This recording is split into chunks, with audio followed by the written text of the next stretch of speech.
لوگوں میں نے بڑے بڑے بادشاہوں کی کہانیاں پڑھی ہیں، میرے دل میں کبھی یہ امنگ نہیں جاگی کہ فلاں بادشاہ میں ہوتا۔ فقیر خود بادشاہ ہوتا ہے، فقیر ہو صحیح، وہ مانگٹ نہیں ہوتا، وہ شہنشاہ ہوتا ہے۔ اور امیر ملت تو وہ ہے کہ نواب آف دکن جن کے قدموں میں بیٹھتا۔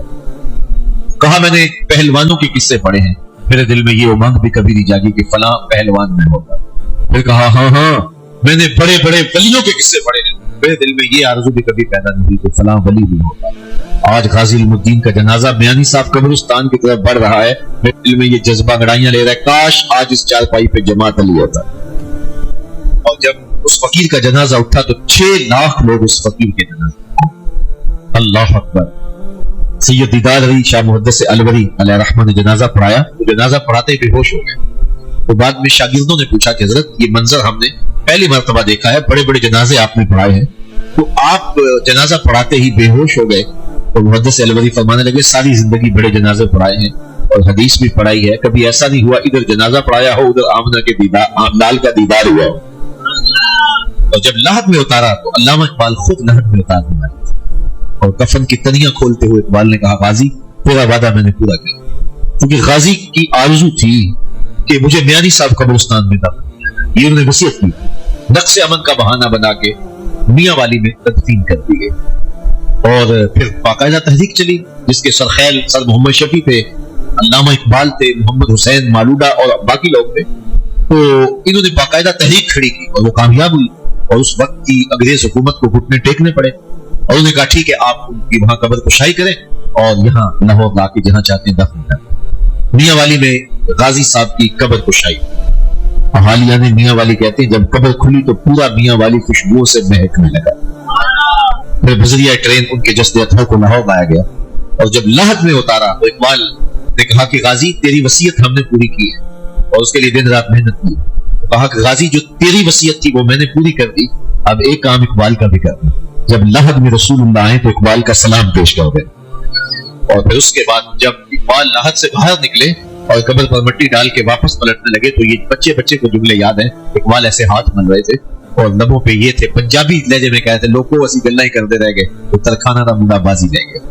اور یہ منظر ہم نے غازی عامر چیمہ کے جنازے میں بھی دیکھا کہ بڑے بڑے صاحبان جبہ و دستار اپنی جبہ و دستار کی شانیں ان قدموں میں نچھاور کرنے کے لیے بے چین۔ میں نے غازی عامر چیمہ کی قبر کی پائنٹی پر ایک سید زادے کو روتے ہوئے دیکھا، اور وہ کہہ رہا تھا ربا میں تینوں یہ نہیں کہتا مینوں عامر چیمہ بنا دے، میں تو یہ کہتا ہوں اس کے قدموں کی خاک ہی بنا۔ اور پھر غازی ممتاز کا جنازہ بھی آنکھوں میں دیکھا، بڑے علماء، مشائخ، اہل علم، جبہ و دستار کی ساری رعنائیاں ان پاؤں میں نچھاور کرنے کے لیے بے چین تھے، اور جب اس کا جنازہ آیا ایسے لگا جسے دولہا کی بارات آ رہی۔ مجھے اعلیٰ حضرت بولڑوی کا شعر اس وقت یاد آ رہا تھا کہ لیے پھرتی ہے بلبل چونچ میں گل، شہید ناز کی تربت کہاں ہے۔ تو اہل علم اپنی دستاریں ان قدموں میں نچھاور کرنے کے لیے تیار تھے۔ یہ جنت کا شارٹ کٹ راستہ ہے، مختصر ترین راستہ ہے، جس کو یہ اعزاز مل جاتا ہے یہ اللہ کی طرف سے تقسیم ہوتی ہے، یہ میرے اور آپ کے بس کا روگ نہیں۔ تو غازی ممتاز کے ذریعے سے اللہ نے ایک ایسا کام دیا کہ ناموس رسالت کا قانون دیر تک کے لیے محفوظ ہو، اگرچہ ہم کچھ نہیں کر پائے، لیکن غازی نے اپنی جان پیش کر کے حضور کے ناموس کا پہرا دیا اور حضور کی آبرو کا پہرا دیا۔ تو ہمیں حضور علیہ الصلوۃ والسلام کا ادب سکھایا گیا، ہمیں حضور کی تقریب سکھائی گئی۔ اور اقبال کا وہ قول کہ میں تو یہ بھی گوارا نہیں کرتا تو کوئی کہے کہ تیرے پیغمبر کے کپڑے بھی میلے، ہمیں حضور کی ناموس کا درس دیا گیا۔ بلکہ ایک مقام پہ ارشاد فرمایا گیا اے ایمان والو، میرے نبی کی بارگاہ میں حاضری کا شرف ملے تو دروازوں پہ دستک نہ دینا۔ وہ جو ایک قبیلہ بنو تمیم کا آیا تھا انہوں نے آ کے دروازوں پہ دستک دی تو اللہ تعالیٰ نے اس کو ناپسند کیا، کہا ان میں چراغ عقل نہیں ہے، اگر عقل ہوتی تو یہ یوں دستک نہ دیتے، دہلیز کے ساتھ لگ کے بیٹھ جاتے، محبوب خود ہی تشریف لے آتا۔ اور پھر صحابہ کا یہ معمول رہا کہ وہ حضور کی دہلیز پہ دستک نہیں دیا کرتے، دروازے کے ساتھ بیٹھ کے درود پڑھتے رہتے، حضور خود آتے تو حاجت کہتے، اور اگر کبھی ایمرجنسی حالات ہوتے دستک دینا ناگزیر ہوتا تو پھر طریقہ کیا تھا؟ امام بخاری سے پوچھئے کانت تکرہ ابواب النبی بالاظافر، صحابہ اپنی انگلیوں کے ناخنوں کے ساتھ حضور کی دہلیز پہ دستک دیا کرتے۔ انگلیوں کے ناخنوں کے ساتھ یا پوروں کے ساتھ دستک دینے کا مطلب کیا ہے؟ ملا علی قاری علیہ رحمہ شرح شفا میں لکھتے ہیں اے دربن خفیفن و دقن لطیفن تعظیمن و تکریمن و تشریف، یہ سب کچھ حضور کی عزت افزائی کے لیے تھا۔ ساغر صدیقی نے کہا تھا میں نے پلکوں سے درے یار پہ دستک دی ہے، میں وہ سائل ہوں جسے کوئی صدا یاد۔ ساغر صدیقی کا شاعرانہ تخیل ہے، اس نے عملاً درے حبیب پہ یوں دستک نہیں دی ہوگی، لیکن صحابہ نے تو دے کے دکھائی۔ عقیدتوں کے کیسے انوکھے اور البلے رنگ تھے جو ہمیں وہاں نظر آتے ہیں، اور انہیں کس طرح حضور کی بارگاہ کا ادب کیا اور حضور کی چوکھٹ کی تکریم کی، بلکہ فرمایا ایمان والو میرے نبی سے آگے نہ بڑھو۔ ہوا کیا؟ 29 شعبان گزرنے کے بعد چاند دیکھا گیا، مطلع ابر آلود تھا، چاند دیکھا ہی نہیں۔ تو فرمایا کہ پرسوں روزہ ہوگا۔ کچھ صحابہ نے احتیاطاً روزہ رکھ لیا کہ چلو چاند ہو سکتا ہے ہو گیا ہو، لیکن مطلع ابر آلود ہے، بادل ہے، نظر نہیں آیا، تو ٹھیک ہے اگر ہو گیا تو ٹھیک، نہیں تو نفلی روزہ ہو جائے گا۔ انہوں نے احتیاطاً روزہ رکھ لیا، رسول کریم نے نہیں رکھا، انہوں نے رکھ لیا۔ رب نے قرآن اتارا، اے ایمان والو میرے رسول سے آگے کیوں بڑھتے ہو؟ تمہارا یہ عمل ہی نہیں ہے، ہم کی رضا کے لیے تم نے کیا ہے نا۔ لیکن کہا یا ایھا الذین آمنوا لا تقدموا بین یدی اللہ ورسولہ واتقوا اللہ، اے ایمان والو اللہ اس کے رسول سے آگے بڑھتے ہو۔ کیا عمل رب کی رضا کے لیے، لیکن رب کہتا ہے یہ تمہارا عمل ہی نہیں ہے، اس لیے کہ تم نے میرے رسول سے پہل کی ہے۔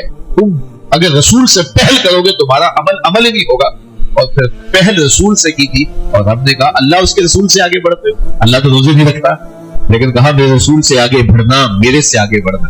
ہمارے بزرگ فرمایا کرتے تھے کہ اللہ اس کے رسول کی ذات ایک نہیں ہے مگر بات ایک ہی ہے، تو کہا آگے مت بڑھو، واتقوا اللہ، اور اللہ سے ڈر جاؤ۔ یہ کتنی حساس اور کتنی نازک بات ہے۔ صحابہ نے پھر اس چیز کا پورا خیال رکھا۔ جب صلح حدیبیہ کے موقع پہ حضرت عثمان غنی رضی اللہ تعالی عنہ کو بھیجا تو جاؤ جب تم سفیر بن کے جاؤ اور قریش سے کہو کہ ہم لڑائی کے لیے نہیں آئے، ہم محض عمرے کے لیے آئے۔ انہوں نے جا کے کہا تو قریش نہ مانے، کہنے لگے ہم مانے نہیں دیں گے، لیکن چلو عثمان تم آگے ہو، اتنا عرصہ ہو گیا ہے کعبہ اللہ سے بچھڑے ہوئے، جاؤ طواف کر لو، حجر اسود چوم لو، مقام ابراہیم پہ نوافل پڑھ لو۔ حضرت عثمان نے کہا تم کیا سمجھے ہو؟ کہا حضور اگر طواف نہیں کریں گے تو عثمان بھی طواف نہیں کرے گا، تم اگر حضور علیہ السلام جو ہے وہ حجر اسود کو نہیں چومیں گے تو عثمان بھی نہیں چومے گا۔ تو کہا کیا بات کرتی ہو؟ بلکہ حضرت عمر نے اس ہاتھ سے پردہ اٹھایا، کعبے کا طواف کرتے کرتے حجر اسود کو چوما، پھر رک گئے اور کہا اے حجر اسود میں تجھے کبھی بھی نہ چومتا اگر میرے رسول نے نہ چوما ہوتا۔ اور پھر جس کو چومنے کا موقع مل جاتا ہے کیا مناظر ہوتے ہیں۔ اللہ آپ کو حج عمرے کی سعادت نصیب کرے، جو گئے ہیں وہ بار بار جائیں، جو نہیں گئے اڑ کے چلے جائیں۔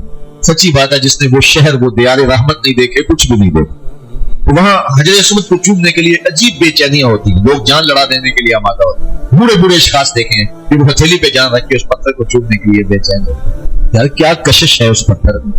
اسلام نے تو پتھروں سے دور نہیں کیا، لیکن اس پتھر کے ہر کوئی نیڑے ہونا چاہ رہا ہے، اس کو چومنا چاہ رہا ہے اللہ۔ اور پھر جس کو چومنے کا موقع مل جاتا ہے وہ کبھی اوپر سے، کبھی نیچے سے، کبھی درمیان سے چومتا ہی چلا جاتا ہے۔ کسی نے کہا یہ سمندر پار سے آئے ہوئے لوگ بڑے دیوانے ہیں، ایک مرتبہ پتھر چومنے کا موقع مل گیا، چوم لیں اور جان چھوڑ دیں، یہ بار بار چومے جا رہے ہیں۔ میں نے کہا صاحب یہ پتھر نہیں چوم رہے، یہ کسی کے ہونٹوں کا نشان ڈھونڈ رہے ہیں۔ ایک جگہ سے چومتے ہیں خیال آتا ہے حضور کے لب ادھر نہ لگے ہوں، اوپر سے چومتے ہیں خیال آتا ہے لب نیچے نہ لگے ہوں، نیچے چومتے ہیں خیال آتا ہے ہونٹ اوپر نہ لگے ہوں۔ میں نے کہا یہ پتھر نہیں چوم رہے، یہ کسی کے لبوں کا لمس تلاش کر رہے ہیں۔ ہم نے قطرہ دیکھا نہ کبھی دریا پہ غور کیا، بس جہاں تیری جھلک نظر آئی وہیں ڈوب گئے۔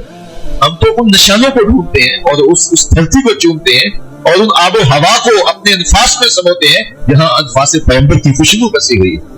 تو کیا عجیب رنگ ہے محبتوں کے، عقیدتوں کے۔ تو کہا کہ اے ایمان والو تمہاری آواز بھی اونچی نہ ہونے پائے، تمہارا لہجہ بھی بلند نہ ہونے پائے، تم تقدم بھی اختیار نہ کرو، میرے محبوب کی چوکھٹ پہ دستک بھی نہ دو، تم جس طرح ایک دوسرے کو پکارتے ہو یوں میرے رسول کو پکارو بھی نہ، اور اسی طرح ارشاد فرمایا تمہاری آواز بھی اونچی نہ ہونے پائے، اور جب حضور کی بارگاہ میں حاضری کا موقع ملے پہلے صدقہ دیا کرو، اور یوں ہی جو زبان میں آئے وہ کہہ نہ دو، پہلے لفظوں کو چنو اور لفظوں کی تلاش خراش کرو، جو سونے موتیوں کی طرح لفظ ہو وہ حضور کی بارگاہ میں پیش کرو۔ تو رائے نہ کہہ کے نہ پکارو، انظر نہ کہہ کے مخاطب کرو۔ اگر آپ مجھے پوچھیں کہ دین کیا ہے تو ایک تو ہے 3 گھنٹے کا لیکچر اس پہ دیا جائے کہ دین یہ ہے، اور اگر آپ کہیں کہ جناب یہ پونا گھنٹہ ہو گیا آپ کو گفتگو کرتے ہوئے، ہم نے اب کام پہ بھی صبح جانا ہے تو آپ خطاب کو لمبا کیے جا رہے ہیں، تو مختصر ہمیں بتا دیجئے۔ تو میں 2 لفظوں میں اقبال کا لہجہ ادھار لے کے بتاؤں گا کہ دین ہے۔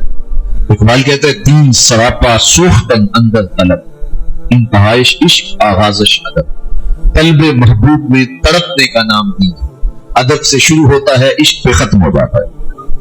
جو دین ادب سے شروع ہو کے عشق پہ ختم ہو وہی دین ہے۔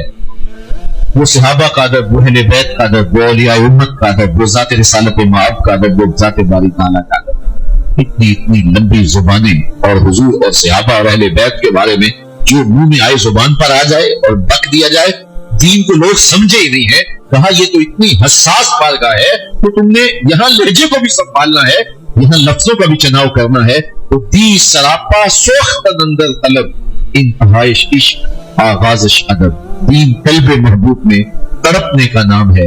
ادب سے شروع ہوتا ہے، عشق پہ ختم ہو جاتا ہے. دعا کرو اللہ ہمیں ادب بھی عطا کرے، ہمیں عشق بھی عطا کرے. ادب کا انداز دیکھنا ہے تو وہ بھی صحابہ سے سیکھ لو کہ حضور علیہ السلام کے لعاب کو بھی زمین پہ نہیں گرنے دیتے. حضور وضو کرتے ہیں تو وضو کا پانی بھی زمین پہ نہیں گرنے دیتے، بلکہ وہ اپنے ہاتھوں پہ لے کے اپنے منہ پہ مل لیتے ہیں. اور جس کو وہ پانی میسر نہیں آتا وہ کسی کے گیلے ہاتھوں سے ہاتھ رگڑ کے اپنے منہ پہ مل رہا ہے. جن اکھیاں دل بر تکیا او اکھیاں ہی تک لیاں، تو ملے ہوتا ساجن ملیا ہن آساں ہی لگ رہیاں. تو وہ ان گیلے ہاتھوں سے ہاتھ رگڑ کے اپنے چہرے پہ ہاتھ مل رہا ہے. اگر یہ رنگ سیکھنا ہے تو یہ بھی صحابہ سے سیکھو، اور اگر عشق کا انداز سیکھنا ہے تو وہ بھی اصحاب رسول سے سیکھو. عشق کی انتہا یہ ہے کہ اپنے محبوب کی ہر ادا کو محبوب جانا جائے. نہ صرف کہ محبوب حکم کرے تو مانا جائے، بلکہ محبوب کی پیشانی کو دیکھا جائے اور محبوب کے اشارے کو سمجھا جائے. حضور مدینے کی گلی سے گزر رہے ہیں تو ایک گنبد نما مکان بنتے ہوئے حضور نے دیکھا.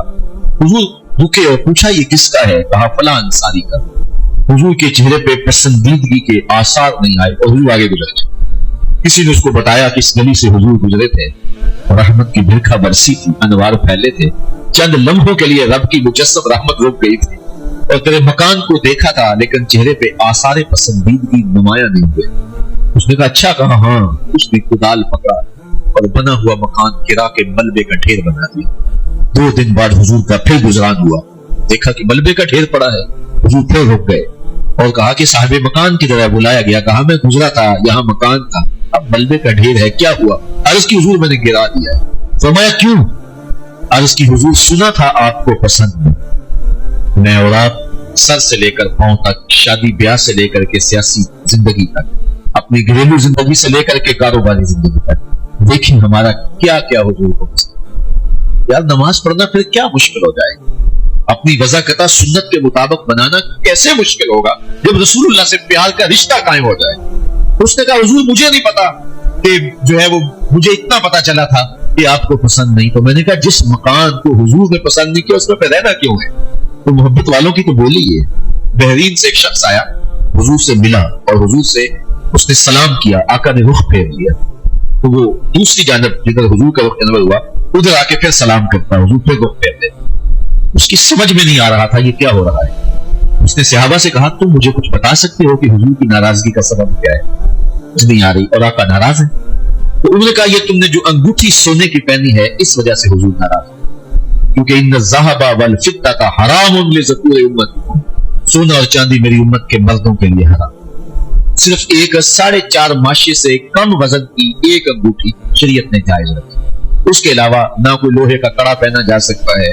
وہ ایک آدمی نے کڑا پہنا تھا تو میں نے پوچھا یہ پہنا ہوا ہے؟ تو وہ بڑا چمک کے کہنے لگا یہ مدینے سے لے کے آئے ہوں. میں نے کہا مدینے والے نے منع کیا. تو اس نے انگوٹھی پہنی تھی سونے کی، تو کہا کہ حضور اس وجہ سے ناراض ہوں گے کیونکہ حضور اس کو آگ کا انگارہ کہتے ہیں، یہ گناہ بے لذت ہے. تو اس نے وہ انگوٹھی اتار کے حضور کی خدمت میں پیش کرتے ہوئے کہا حضور اس وجہ سے ناراض ہے. حضور نے اس کو پکڑا اور پھینک دیا. بیٹھ گئے، بات ہونے لگی، گفتگو چلنے لگی. دیر تک مجلس جاری رہی. جب مجلس ختم ہوئی، اختتام کو پہنچی، لوگ اٹھ کے گھروں کو پلٹے، وہ بھی اٹھ کے جانے لگا. کسی نے کہا کہ صاحب وہ انگوٹھی پڑی ہے اس کو اٹھاتے جاؤ. تم تو نہیں پہن سکتے ٹھیک ہے، لیکن تمہاری بیوی تو پہن سکتی ہے، اس کے لیے تو شرط جائز ہے اور قیمتی ہے. تو اس نے کیا جواب دیا سنو. اس نے کہا واللہ لا آخذہ وقد ترہہ رسول اللہ صلی اللہ علیہ وسلم، اللہ کی قسم پڑی رہے میں کبھی نہیں اٹھاؤں گا جس کو میرے رسول نے پھینک دیا ہے. اور میں اور آپ اپنی زندگی پہ غور کریں، اپنے شب و روز پہ غور کریں کہ ہم کس جگہ پہ کھڑے ہیں.